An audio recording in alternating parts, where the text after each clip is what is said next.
Welcome! This is Mousegunner, and we're back with some more of the Warlock of Firetop Mountain.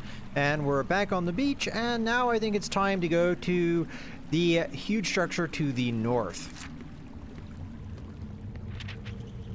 You walk along the sand to the massive structure. A set of stone steps leads upwards into the structure itself. Near the steps, a path leads west to a tower leading upwards on the side of the main structure. There's something about this place that makes me feel uneasy. It's almost like you keel over coughing. The change begins again as your head is filled with whispering. So we might not get a choice here which route we're going to take. We'll, I guess, see. This place is evil. Alright. Suddenly, you're once again aflame. Your will completely given over to the entity that has entered your mind. This place, this domain of the dead, gives your host immense power, and you can do nothing. Alright, let's race up the staircase in front of us. Which is somewhat unfortunate because we do get a resting bench up ahead, and I don't know if it's going to give me the opportunity to actually rest there. You can actually see it right there. You glide up the steps, leading up into the looming building, your flames lighting the cavern around you. You suddenly hear a high-pitched shrieking and the heavy sound of leathery wings. Giant bats swarm down towards you, ready to attack. Alright, let's fight these bats.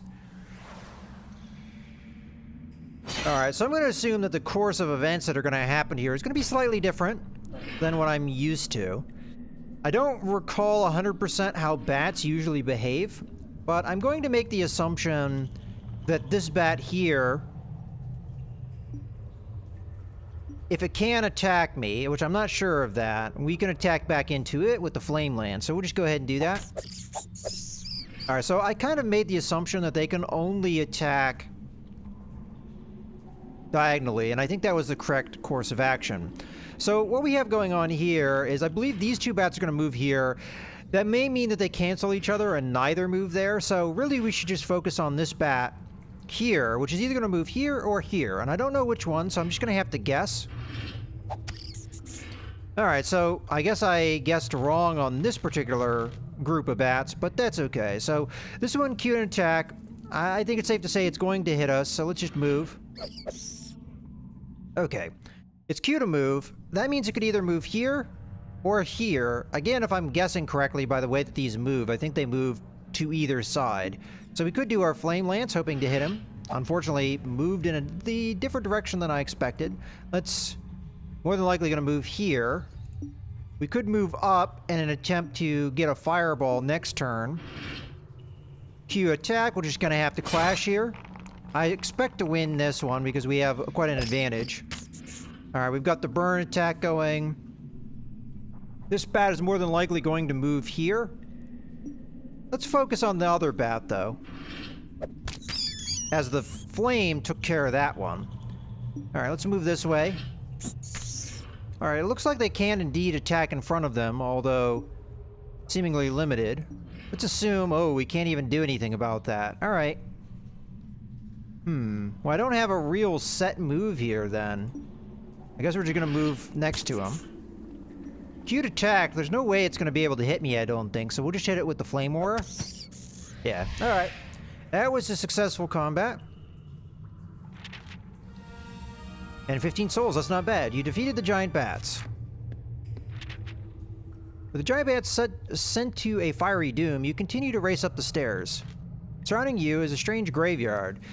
There are gravestones littered about, and trees made from stone cast shadows across the ground. A skull looks down at you from an archway. It appears to be the entrance to a crumbling bridge of stairs that traverse a large pit, glowing with ethereal blue light. Now, honestly, if it doesn't let me rest at the bench, this is actually going to make this whole bit of the game very challenging, because this is more or less a respawn point that we would miss out on, and I'd have to go all the way back to those giant worms and do that all over again, so I'd prefer not to.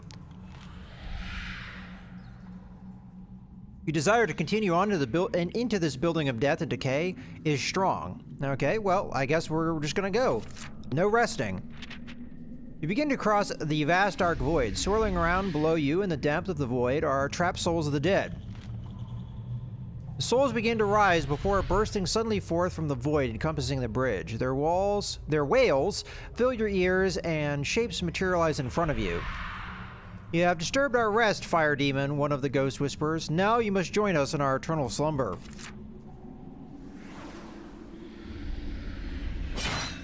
Alright, so it does seem like the Goblin Scourge DLC does aim a little bit more at a combat-oriented style of play, because it is removing, I think, some of the normal choices that you'd have in the rest of the dungeon. But that's just kind of assumption with the way Ophelia's playing out. But we are seeing a very different course of events with Ophelia's character, which I think even if we'd played as a different character in this Goblin Scourge, probably different than what we'd see. Alright, so I think this one queued an attack. I don't think the other ones did, though. I think they moved. So let's just go ahead and move ourselves.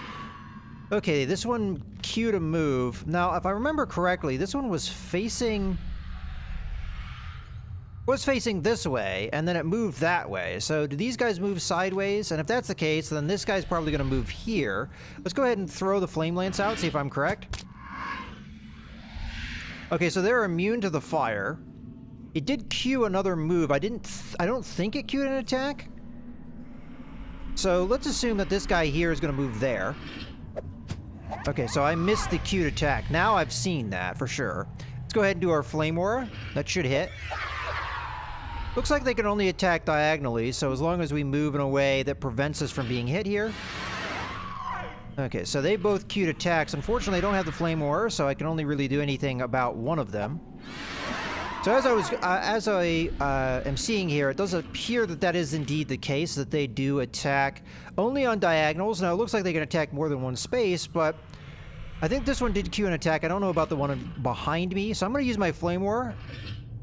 Okay, I thought it did queue a move, so let's move so we don't get hit.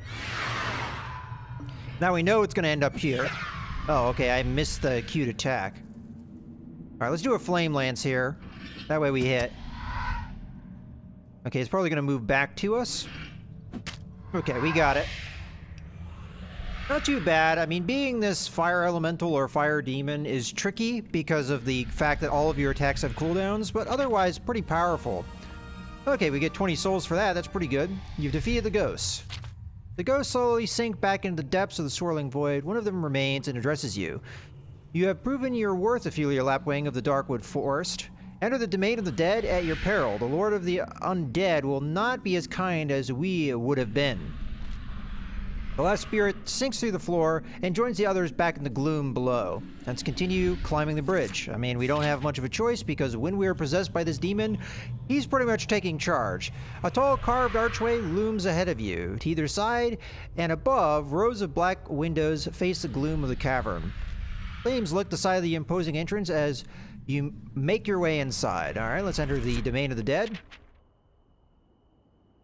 A strange stone pillar decorated with monstrous bones supports the room. There are paths leading to the left and right, and a wooden ladder to the left of the stone pillar leads upwards. I don't remember the bone pillar. That seems to be a new addition. As I said, I believe they have modified parts of the original dungeon. Some of it is just aesthetic things. Like, for example, I don't remember these eyes being a thing. So they have made the overall dungeon aesthetically look differently, maybe nicer. Like, for example, I don't remember this fog effect either. You feel compelled to rise up the ladder by the strange entity. I'm sorry, you feel compelled to rise up the ladder by the strange entity that controls your thoughts. Let's climb the ladder. Again, the choice in this area being taken from us. You rise up the ladder, which leads to a trapdoor. Crashing through it in a ball of fire and into a small room. Standing motionless in the center of the room are 4 men. Their skin is a green-gray color, their clothes are tattered and torn, and they are all staring vacantly at the ceiling. One carries a club, one a scythe, and one an axe. One an axe and one a pick. They are ignoring you completely. Engulf them in fire. Oh, okay. The zombies shuffle towards you as you begin hurling flames in their direction, so we get to fight them. Again, very combat-oriented. We have a lot of the choice removed. Whether or not that's a good thing, I'm not sure. I mean, it makes the game play differently, so it does give you some element of replayability. I'm going to assume that these zombies are pretty mindless in the way they behave. So this guy queued a move. He's going to move towards us. We burned him, so let's just move back so that we're not surrounded here. Okay, I can move here. Just go ahead and hit this guy with our Flame Lance. I kind of assumed that he wouldn't be able to hit me. Now we have to make a choice. This is actually a tough choice because I can get swarmed here. I think we want to do as much damage as we can, though. So let's hit this guy. So we've got two guys that are queuing attacks on us. I may only be able to avoid one of them, so let's go ahead and clash with it. Looks like we got a fairly good roll. Okay, so we took that guy out. Let's go ahead and do our Flame Lance. And probably going to move there, so let's just move to follow. Okay, and then we'll Fireball and take them out. So they were zombies, fairly easy. The real danger was just getting swarmed, but we're powerful enough that we were able to deal with it to a certain extent. Again, the cooldowns is what causes this particular character a lot of problems, though, when it comes to swarming, because it's possible that an enemy will be in a spot that you really can't do anything about them because you don't have the attack that could have hit them because it's on cooldown. Alright, we get through without any damage and get another 20 souls, and we've defeated the zombies. This is definitely new. I don't remember this at all. That looks pretty cool.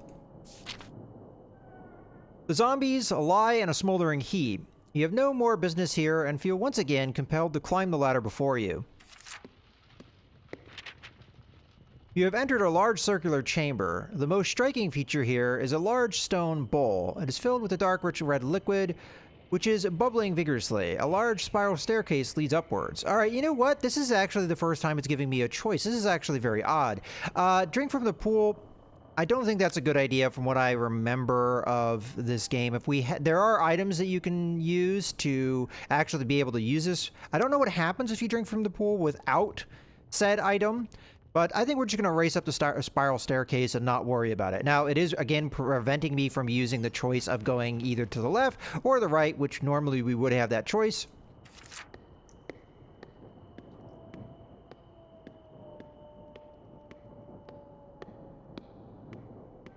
I am curious, though, what would have happened with us being in the form that we're in. You climb the stairs and find yourself in a dark crypt of some kind. At one end is an altar, and various coffins are strewn about the room. Suddenly, sensing your presence, a vampire launches itself from one of the coffins, hissing at your fiery form. It then gives a grim, deep laugh and raises his pale hands with a flourish. You look in horror as ghosts begin to rise up on the floor. The Lord of the Dead is summoning more servants to combat you. Alright, so I'm actually curious here because I think the vampire is normally very difficult to fight, but because we have fire, I would assume that vampires don't like fire. Now, I don't remember at all how this guy behaves, and we have to choose our moves very carefully here, so I'm just going to do a normal move, see what happens. Okay, so he did a very large straight line attack. I'm going to have to keep that in mind as I move. Okay, so we know the ghosts can attack diagonally. I'm just going to use our fireball here, though, and clash. Oh, they have much better rolls. I did manage to win, even though I rolled very poorly. Okay, so this one in front of me queued an attack. I don't know exactly how the vampire moves, but let's just do a Flame Lance here and maybe catch him. Okay, we're probably in trouble where we are right now, but there's not a whole lot I can do about it. So I'm going to do the Flame Aura. Okay, so more than likely the vampire is going to move here, and the ghost is trying to attack me. So let's move here. It appears that the vampire can only attack directly, so as long as we're on a diagonal, well, I just say that, and then we get hosed. Okay, I'm fairly certain it queued a move, so let's go with a Flame Aura here. We did hit him. Because he can attack me in this position, I don't really honestly know what to do. But all of my cooldowns, as I said, this is the problem. All my cooldowns that could hit him, unfortunately, are affected. So we just have to gas and sidestep. And we guessed wrongly. Alright, at this stage, we can't hit him with a fireball, which, unfortunately, I judged incorrectly. Yet again, I mean, I could move here, he'd hit me. I move here, he hits me, so... Oof, I'm not exactly sure what to do in this case. Let's just do our Flame Aura and try and... Or Flame Lance it. Yeah, let's Flame Lance it. We'll just clash with him. Interesting.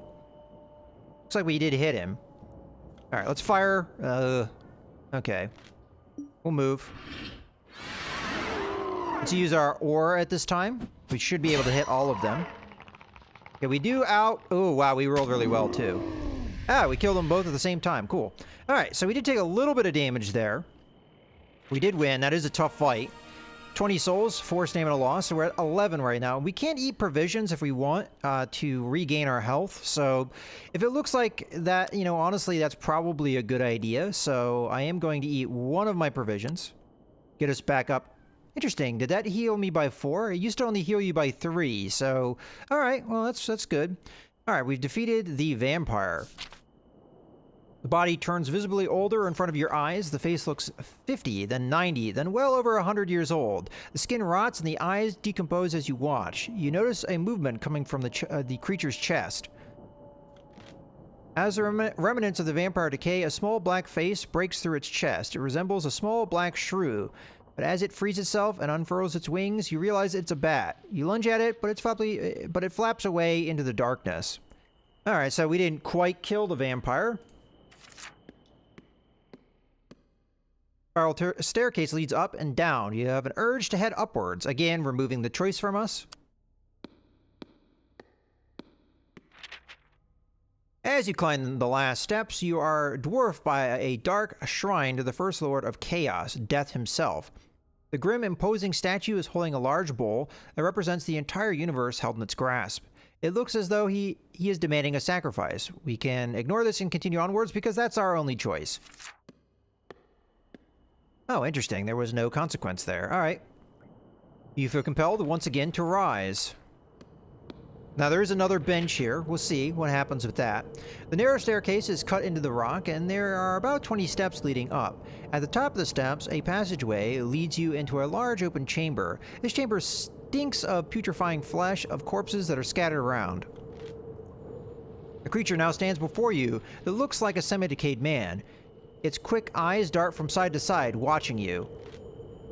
Okay, this is a little bit different. His long tongue flashes out with a hissing noise. His teeth and nails are sharp, and he doesn't seem to be afraid of your fiery form. Another one of the corpses rises to join it. They are ghouls. Alright, let's go ahead and fight the ghouls. Okay, I don't know how these guys behave. This one did cue an attack. Let's just go ahead and meet its attack with a fireball. Okay, so it is queuing another attack on me, which unfortunately I cannot do anything about, so we're just going to move away. Okay, it appears they only attack in diagonals. I'm going to make the assumption that it's moving here. Okay, the fire took that one out. We could Flame Aura it. Do a roll off here. Okay, yeah, we definitely beat it if it's going to roll Snake Eyes. Let's just move away. So I was correct. They seem to attack only in straight lines. So that was fairly easy. The fire did a lot of the work for us as well. Alright, we're triumphant. And we lost no health, and we gained 10 souls. We've defeated the ghouls. And this is a perfect point, I think, to go ahead and put a cut in the video. So I hope you guys have enjoyed. This is Melskunner, signing out.